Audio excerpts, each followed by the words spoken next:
ఇంట్లో 5గురు పిల్లలుంటే సందడి సందడిగా ఉంటుంది. ఈ 5గురు పిల్లల్లో ఎవరు ఎక్కువ అల్లరి చేసేవాళ్ళు?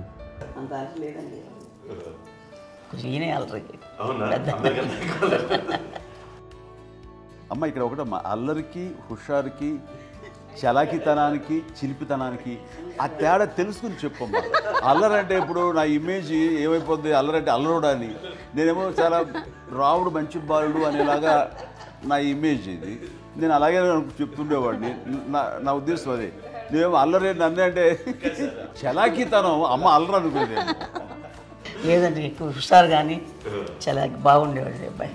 ఇంట్లో పనులన్నీ మీకు సాయంగా ఉంటాయి? అవునండి, వాడే చేసేవాడు. అది ఇంట్లో ఎవరు ముట్టుకునేవాడు కాదు. మా నాగబాబు అస్సలు ముట్టుకునేవాడు కాదు. అన్నిటికీ నాకు ఆయన సహాయమే పాపం. నాన్న ఆయన ఉద్యోగం వెళ్ళిపోయారు. నేను పాక్కుంటూ అలాగా వెళుతూ వెళ్ళిపోయాను. నాకు తెలియదు. తర్వాత అమ్మ చెప్తుంటే లేదుగా మాత్రం కొన్ని గుర్తు కమ్మర కోలు ఉంది నాలుగు ఒక అది పెట్టి అది వెళ్ళి కూర్చోతా ఏడుస్తున్నాను రోడ్డు మీద. అయ్యేసరికి వాళ్ళు 3 years సో నన్ను వాళ్ళు తీసుకెళ్ళి వాడు కమ్మరకులో కూర్చోబెట్టాడు. ఇక్కడికి ఏడుస్తాను, ఎవరి పిల్లడో తెలియదు వాళ్ళకి. సో అది ఒక గంట పోయిన తర్వాత అమ్మ ఎత్తుకుంటూ వాడు వచ్చి వాడు చిన్నబిడ్డ చూస్తారు మొత్తం తెచ్చి అది వాడు చూసి ఈ అబ్బాయి అన్నారు. కాదు అనేసింది. అది అంటారు సరిగ్గా చూడమ్మా, ఈ అబ్బాయి మా అబ్బాయి అని. ఏంటమ్మా అంటే ఆ కమర్గోలులో కింద కూర్చోబెట్టాడు కదా, బస్ అంతా పూజేసుకున్నాగా అయిపోయింది. అంటే రంగని కాదు కానీ ఆ కమర్గోలులో కూర్చోబెట్టేసరికి అవి మసిగిస్తూ ఇంకా నల్లగా అయిపోయింది. అంత నలుపుడేసరికి నా బిడ్డ కాదని అమ్మ వెళ్ళిపోబోతుంది. మళ్ళీ డౌట్ వచ్చి ఆగింది. అది రావు నేను నా బిడ్డ వేసాను. అప్పుడు చేసాడు తాడీస్ కట్టిందో డౌట్ నాకు.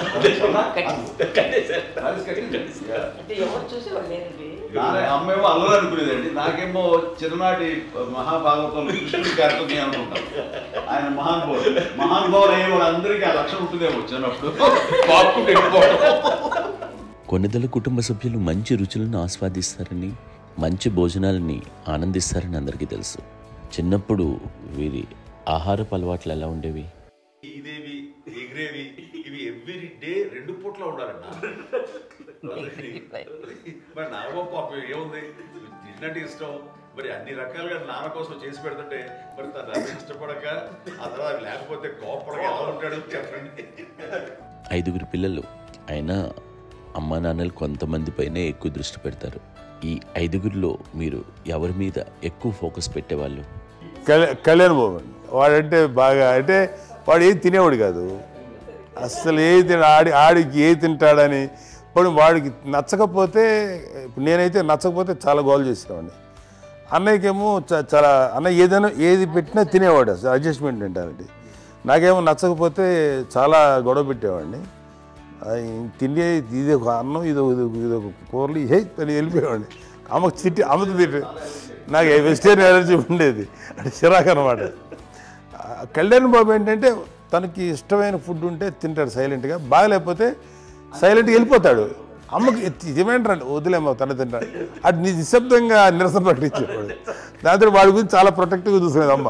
పైగా చిన్నప్పటి నుంచి కొంచెం వాడు వీక్గా ఉండేవాడు, అంత బలమైన ఇది కాదు. దాని తర్వాత కొంచెం అందుకని అమ్మ వాడిని స్పెషల్గా చూసుకునేది. వాడు స్పెషల్ కిడ్ అయ్యాడు ఇంట్లో. మీ అమ్మగారు మీ అక్క చెల్లెళ్ళకి ఇచ్చిన సలహా ఏంటి? అంటే ఇండిపెండెంట్గా ఉండమంటారు అమ్మ. ఎవరిని డిపెండ్ అవ్వద్దు, మీ పిల్లల్ని నువ్వే జాగ్రత్తగా నేర్చుకో, ఎవరినైనా చేయకు, డిపెండెంట్గా పెట్టద్దు అని ఆవిడ మాకు బాగా ఎక్కువ చెప్తుండేది. నాకు కొంచెం టఫ్ టైమ్స్లో కూడా ఆమె నీ పాటు నువ్వే ఉండాలి, ఎవరి దగ్గర ఉండదు, ఎవరింట్లో ఉండదు, మా దగ్గర కూడా ఉండదు, నీ ఇద్దరు కుటుంబం నువ్వే ఉండాలి. అది కష్టం కదండి అట్లా చెప్పడం. చెప్తాను చాలా తక్కువ చెప్పాను, బట్ నాకు అదే చెప్పాను. ఇండిపెండెంట్గా అట్లా ఒకరి దగ్గర ఉంటే నీ గౌరవం తగ్గిపోతుంది, ఎక్కడ ఉండదు. అది చాలా నాకు చాలా ఇన్స్పైరింగ్ ఉండేది అమ్మ మాటలు. ఇప్పుడు కూడా అది చాలా హ్యాపీగా అనిపిస్తుంది అని చెప్పింది. అంతే కదా, మనకి ఏదైనా రోగాలు వస్తే చేస్తాను దాన్ని మనమే, బట్ తగ్గించే వాళ్ళు కన్సర్న్ చూపించే డాక్టర్స్ ఒట్టుకొక కింద కింద ఉండొచ్చు, కానీ పోరాడాల్సింది మనమే.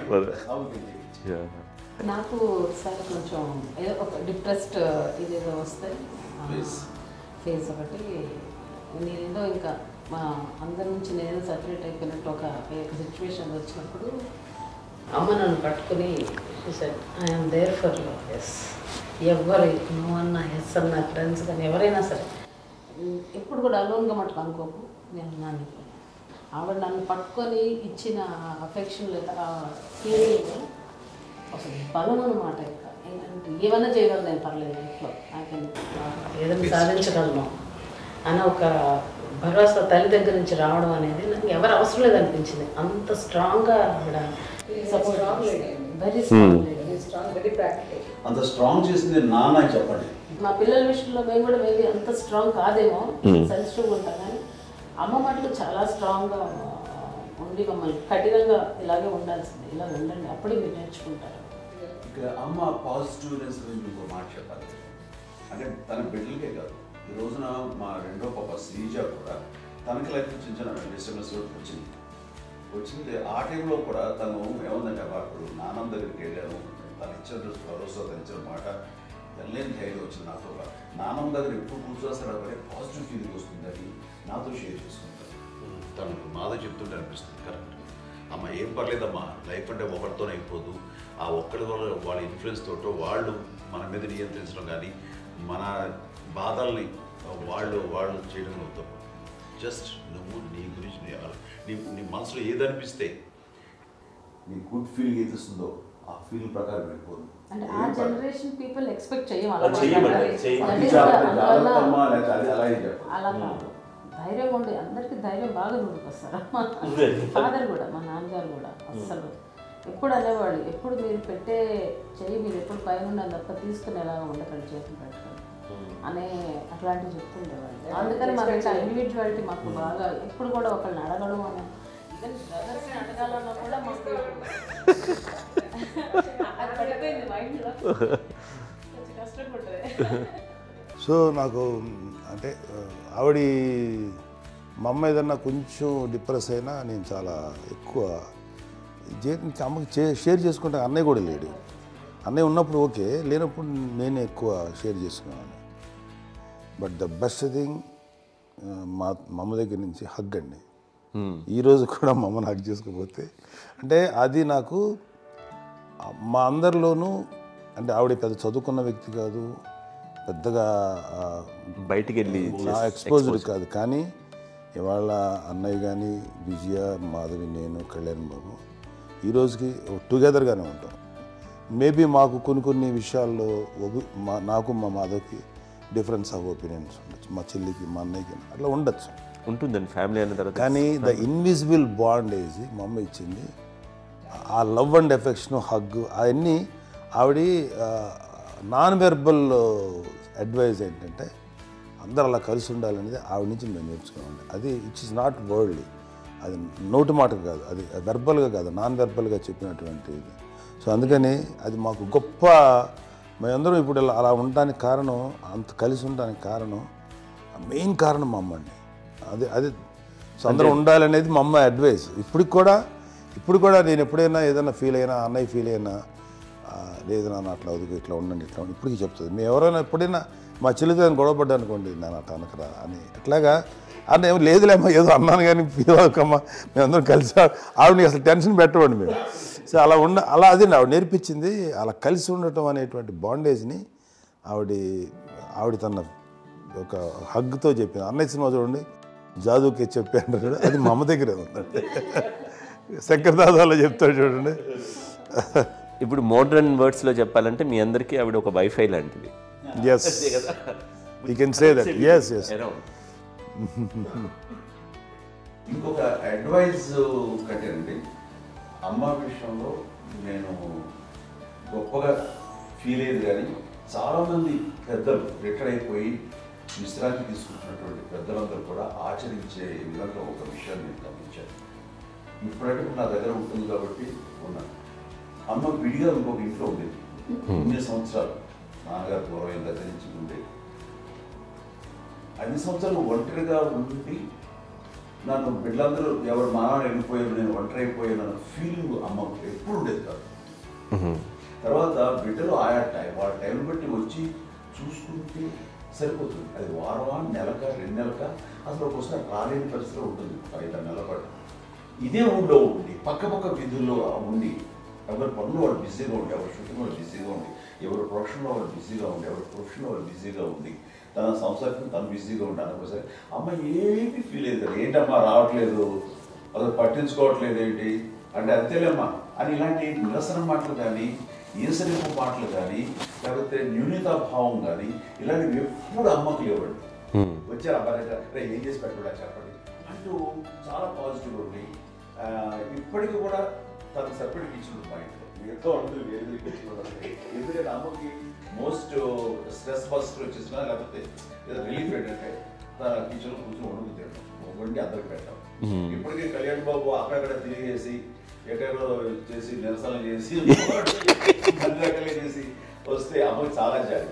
ఆడేదో ఇంకా మేము గుడ్లా కష్టపడుతున్నాం కానీ ఆడి ఎంతలో వెళ్ళేదో మీ టీవీలో వాటిలో అది ఎక్కువగా చూపించేసరికి వాడే కష్టపడతారు, మేము కష్టపడలేదు ఫీల్ అమ్మకి అందులో వాడు రాగానే ఎలా వచ్చావా అని అమ్మ ఎక్కడ కళ్యాణ్ బాబు అంటే ముందు అమ్మను కానీ ఎక్కడ కళ్యాణ్ బాబు తను ఎక్కడ ఉంటాడు ఏముంటాడు తెలుసు అది తెలిసిన తర్వాత ఎక్కడ తను వాడికి ఇష్టమైన బిర్యానీ అవి చేసి చక్కగా పంపించి అన్నీ చేస్తున్నాడు. అట్లాగా బిడ్డలకి పెట్టడమే తప్ప బిడ్డల నుంచి ఈ వయసులో ఎక్స్పెక్ట్ చేయడం లేకపోగా కొంచెం పట్టించుకోవట్లేదు అనే ఒక న్యూనత భావనలోకి వెళ్ళిపోయి సైకలాజికల్ డిప్రెస్ అయ్యే మదర్ మాత్రం కాదు. ఆ రకంగా మాకందరికీ భరోసా. మేము కూడా పెద్ద అయినా బిడ్డలు వాళ్ళ ప్రవృత్తి ఉద్యోగరీత్యాల వాళ్ళ వృత్తిరీత్యా వాళ్ళు దూరం అయిపోయి మనల్ని చాలా కమ్యూనికేషన్ గ్యాప్ వచ్చినా సరే బిడ్డలు నాకు దూరం అయిపోయి పట్టించుకోవట్లేదు. ఇలాగే చూసావా వెళ్ళి ఎంత ఇదిగా వదిలేయవాళ్ళు గురించి ఇప్పుడు ఏమైపోయాను అన్న ఇంత కొంచెం బాధపడలేదు వాళ్ళకి అంటూ నెగిటివ్ సైడ్ ఆలోచించే విధానం లేనే లేదు. అది మా అందరికి ఎంత కంఫర్టబుల్ అంటే అంత ఎంత కాదు. నేను చూసుకోకపోతే మాధవ్ చూసుకుని మాధవ్ లేకపోతే నాగబాబు వెళ్తుంటాడు కడియడం వల్ల మా విజయ్ చూసుకుంటున్నది సరే నాకు కళ్యాణ్ బాబు తను చూసుకుంటుంటాడు. ఇలా ఎవరో కూడా వెళ్తూ ఉంటాం. అమ్మ మాత్రం అది వెరీ గుడ్ హెల్దీ. నేను చాలా మంది తల్లిదండ్రులు చూశాను, వాళ్ళు చాలా ఇబ్బంది పడుతూ ఉంటారు. పట్టించుకోవడం మేము అర్థం చేసుకోగలము కానీ వాళ్ళు వస్తే బాగుంటుంది కదా అనేది ఉంటుంది. ఫీల్ అవుతారు. అవును, అలాంటి ఫీలింగ్ ఏం లేదు. పైగా బిడ్డలు వస్తే వాళ్ళు ఏం చేసి పెట్టాలా అనే ఆలోచన అది వెరీ హెల్దీ. చాలా మంది ఆచరించాల్సిన ఒక విషయం. చిన్నప్పుడు అన్ని ఆనందాలేనా, మర్చిపోలేని దుఃఖాలు కూడా ఏవైనా ఉన్నాయా? అమ్మ చెప్పాలంటే ఓపికకి, గృహిణిగా తన బాధ్యతలు నిర్వర్తించడానికి అండ్ అన్ని రకాలుగా టేకింగ్ కేర్. దీనికి ఒక మంచి ఉదాహరణ నేను చెప్పగలను. అది తలుచుకున్నప్పుడు నాకు చాలా ఉద్యోగంగా ఉంటుంది, నాకు చాలా ఖండితలు వచ్చేస్తుంది. అమ్మకి మేము 5 బిడ్డలు అండ్ పురిట్లోనూ 1 year పెరుగో 2.5 years పెరుగో 3 బిడ్డలు చనిపోయారు. నాకు గుర్తెరిగి పొన్నూరులో నేను 6th class చదువుతున్నాను, 6వ తరగతి. అప్పుడు రమణ అనే ఒక అమ్మాయికి 3 years. రమణ అంటే మా ముగ్గురు మా ముగ్గురికి కంటే పెద్దది, మా కంటే పెద్దది, కళ్యాణ్ బాబు కంటే పెద్దది, మాకంటే మధ్యలో పిల్ల. తనకి అప్పట్లో మా నాన్నగారు ఉద్యోగరీత్యా క్యాంపుకి వెళ్ళిపోతుండేవారు. ఏమి ఉంటుంది నాన్న చెప్పాలంటే ఫుడ్లో కష్టపడేవారు, ఇంకా నాన్న చెప్పినట్టు నాగో చెప్పినట్టు. కానీ ఇంటి బాధ్యత, ఇంటి పనులు, రోగాలు వచ్చిన రుచులు వచ్చిన హాస్పిటల్కి తీసుకెళ్ళాలన్నా ఏదైనా సరే అమ్మే పడేది. ఆ శ్రమ తీసుకున్న టైంలో అమ్మకి అసిస్టెంట్కి నేను సహాయపడుతుండేవాడు ఉండేవాడు. అమ్మ చేతిలో నాకు ఫ్రెండ్స్ ఆడుకోవడం అలా నిజంగా ఎప్పుడు నాకు గుర్తేది నాకు తెలియదు, నాకు తెలియదు ఫ్రెండ్స్తో తిరగడం అని ఫ్రెండ్స్ అమ్మ పట్ల ఉండేవాడు. అలాంటి నేను ఆ పిల్లకి బ్రెయిన్ ఫ్యూర్ వచ్చింది.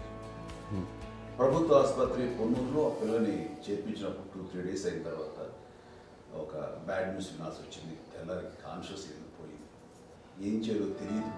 అమ్మ వయసు చిన్నదే. ఇద్దరు తీసుకుని ఆ బిడ్డని నేను ఒళ్ళో పెట్టుకుని శవాన్ని, డెడ్ బాడీని రిక్షాలో ఇంటికి వెళ్ళడం ఇప్పటికీ నాకు గుర్తు. ఆ విజువల్స్ అని నాన్నకి తెలియదు ఏ విషయం, నాన్న ఎప్పుడు వస్తారో తెలియదు, ఎలా కమ్యూనికేట్ చేయాలో తెలియదు. అది తీసుకుని వెళ్ళిన తర్వాత ఇంట్లో గొడవ పెడుతుంటే ఏం చేయలేదు. చుట్టుపక్కల ముస్లిం సోదరులు ఉండేవాడు, ఫ్యామిలీస్ అక్కడ. అంటే మసీదు, పొన్నూరు మసీదు పక్కన మా ఇంట్లో అనుకుంది. ఆ ఇంట్లో అందరూ వచ్చి చూసేవాళ్ళు, వాళ్ళే హెల్ప్ చేసేవాళ్ళు. ఏం చేయాలో తెలియదు. ఆ నెక్స్ట్ రిచువల్స్ ఎలా చేయాలో గర్భకాండ ఎలా చేయాలో తెలియదు. అందరూ చిన్నపిల్లలే. తను చిన్నది, మిగతాలందరూ పసివాళ్ళే. సో అలాంటి పరిస్థితుల్లో తమిళ వచ్చినప్పుడు చుట్టుపక్కల వాళ్ళు మీద వచ్చి చేయాల్సిన కార్యక్రమాలు చేశారు. ఆ సమయం నాకు ఎక్కడో కమ్యూనికేట్ చేసి డిపార్ట్మెంట్ ద్వారా నాన్న వచ్చేసరికి అన్నీ అయిపోయింది. ఇప్పటికీ అది నాకు మేము ఇలా ఎన్ని పురుషులు ఎన్ని పుట్టినామంటే ఎలాంటి ఇది లేకుండా జాగ్రత్త అనే ఒక హెచ్చరికలాగా చేస్తూ అండ్ వాళ్ళకి చాలా సపోర్ట్ చేస్తాను. అండ్ ఇప్పుడైతే నా మీద ఎంత ఉంటే నేను ఏ నిర్ణయం తీసుకున్నా మరో మాట. అండ్ తనకి హాస్పిటల్ పెద్ద ఫోబియా. నేను ఎక్కడికి వస్తున్నా హాస్పిటల్ ఈ మధ్యకాలంలో సరే అమ్మ మోకాల ఆపరేషన్ జరిగింది. అమ్మను కుంటుతో బాధపడుతున్నావు, అసలు ఈ రోజున వచ్చిన మెడికల్ అడ్వాన్స్మెంట్ నీకు అసలు ఏ బాధ తెలియకుండా మోకాల ఆపరేషన్ రీప్లేస్ చేస్తారు అని వీళ్ళందరూ చెప్పాలి భయపడతాను. ఎందుకంటే ఫస్ట్ ఎలా నాకు సపరేట్ అవుతాను ఎలా చెప్పాలి తెలియదు. ఒక్క వీళ్ళంతా కలిపి నీ మాట వింటుంది, నీ మాట మీద నువ్వు చెప్తే వింటుంది. సరే వీళ్ళు చెప్పారు అంతే. ఏదో నాలుగు పావు ముందు చెప్తే ఎలా ఉన్నారా సరే ఇష్టం రా వేరే మా ఊరికి పర్లేదు. మళ్ళీ ఇంటికి వచ్చాక మళ్ళీ ఇంకొక తెప్పించి మిషన్ తెప్పించి మళ్ళీ టెస్ట్ చేయించి అందరూ బాగుంది ఏమి లేదు అన్న తర్వాత అప్పుడు పుస్తకంతో పడ్డాడు. ఏదో ఉంది మమ్మల్ని టెస్ట్ చేయించాలని చెప్పి శ్రద్ధ ఎక్కువ. మీ పిల్లలకి సంగీతం డాన్స్ నేర్పించారని విన్నాం, అది నిజమేనా? తనకేమో డాన్స్ నేర్పించడం కాదు, అది నేర్చుకోలేదు, నాకు వచ్చేసి ఇప్పుడు డాన్సింగ్ స్టార్ ఎదిగారంటే అది మా పెద్ద చెల్లి విజయ కారణం. అప్పుడు తనకి 5 ఏళ్ళు, నాకు 9 ఏళ్ళు ఉంటాయి, ఉంటుంది 10-11 ఏళ్ళు ఉంటాయి నాకు. బాపట్లనా? సో బాపట్ల చాలా చిన్నది, 5 ఏళ్ళు. నాకు ఒక 11-12 ఏళ్ళు. తను తీసుకొని గోడ మీద పెట్టుకోవడం అలా కూర్చొని చూస్తుండేవాడు. కూర్చుంటే అది నేర్చుకుంటుంది. నేను మానసికంగా నేర్చేసుకున్నాను. ఇప్పటికీ ఆ స్టెప్స్ ఏమిటి వేస్తాను అంతగా ఇప్పుడు తను తరబడతాయి. ఇంకోటి ఏంటమ్మా నమ్మో నమ్మో ఎన్ని ఉన్నాయో సాంగ్స్ నేను నేర్చేసుకున్నాను అనమాట.